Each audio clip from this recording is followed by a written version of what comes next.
जय श्रीराम. नमस्कार मित्रांनो, पुन्हा एकदा एका नवीन व्हिडिओमध्ये तुमचं सर्वांचं स्वागत आहे.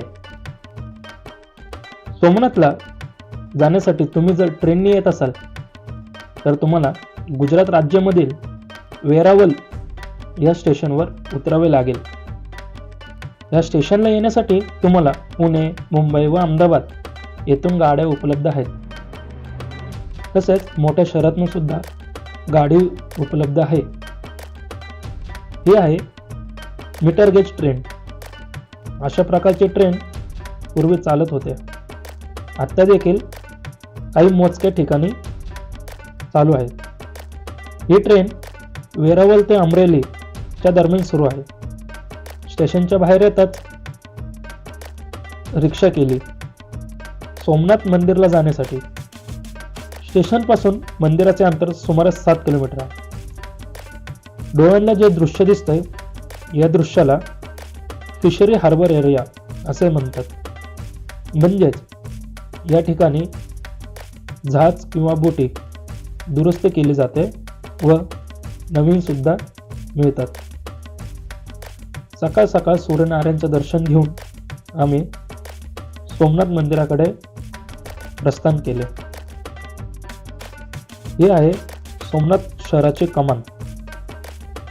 खूप सुंदर रस्ते व खूप स्वच्छ असं सोमनाथ मंदिराचं ठिकाण होतं. सोमनाथला आल्यानंतर आम्ही सर्वप्रथम रूम घेतली व फ्रेश होऊन नाश्ता केला. हे काही नाश्ता करतानाचे क्षण. समोसा चाट. त्यानंतर आम्ही सोमनाथ ज्योतिर्लिंगाचे दर्शन केले. अशा प्रकारचे सोमनाथचे मंदिर आहे.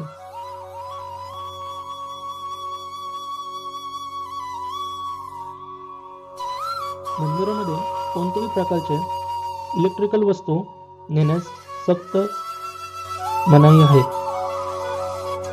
अशा प्रकारे सोमनाथचे मंदिर आहे. मंदिरावर काढलेले नक्षीकाम खूपच सुंदर होते. श्री सोमनाथ दर्शन म्हणजेच भालका तीर्थ मंदिर, बाणगंगा व त्रिवेणी संगम. हे आहे भालका तीर्थ मंदिर. या जागेचा संबंध महाभारत पासून आहे. असे म्हणतात भगवान श्रीकृष्ण आपल्या कुळाचा विनाश बघून खूप दुःखी झाले होते. तेव्हापासून सोमनाथ मधील प्रभास क्षेत्र मध्ये राहत होते. भगवान श्रीकृष्ण झाडाखाली विश्राम करत असताना त्यावेळी जारा नावाच्या शिकाऱ्याने हरिण समजावून बाण मारला. हे आहे त्रिवेणी संगम.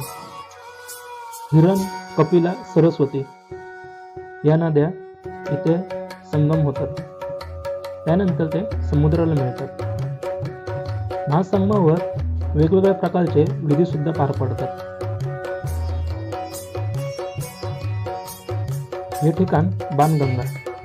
इथूनच दारा नावाच्या शिकाराने भगवान श्रीकृष्णाला मारण्यासाठी बाण सोडला होता. हे शिवलिंग स्वयंभू आहे असे म्हणतात. स्वयंभू म्हणजे स्वतः तयार झालेलं लिंग. त्यानंतर परतीचा प्रवास सुरू होतो आमचा. व्हिडिओ आवडल्यास लाईक करा, शेअर करा, सबस्क्राईब करा. धन्यवाद.